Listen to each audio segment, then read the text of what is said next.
Mingəçevir şəhərində icra hakimiyyəti ilə bağlı narazılıqların artması fonunda İlham İsmayılovun fəaliyyətinə dair irəli sürülən ittihamlar yerli ictimai müzakirələri daha da gücləndirib.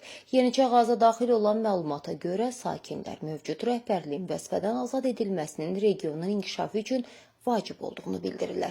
Məlumatda qeyd olunur ki, Mingəçevirdə bir sıra qəzalı binaların aşağı mərtəbələri qeyri-yaşayış sahəsinə çevrilib və bunun İsmayılovun yaxın çevrəsinin iştirakı ilə həyata keçirildiyi iddia olunur.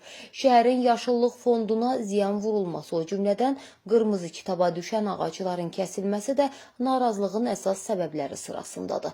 Yaşıllığın yerində müxtəlif obyektlərin tikilməsi şəhər sakinləri tərəfindən ciddi etirazla qarşılanır və bu addımların icra başçısının xeyir duası ilə həyata keçirildiyi bildirilir. Şəhərin ekoloji durumunun pisləşməsi, ağacların məhv edilməsi və baxımsızlıq Mingəçevirə ekoloji kabus yaşatdığı kimi qiymətləndirilir. Sakinlər bildirir ki, İlham İsmayılov sabiq Nəqliyyat naziri Ziya Məmmədovun icra hakimiyyəti sistemindəki son adamı kimi tanınır və həmin dairələrin dəstəyi ilə vəzifəyə gətirilib.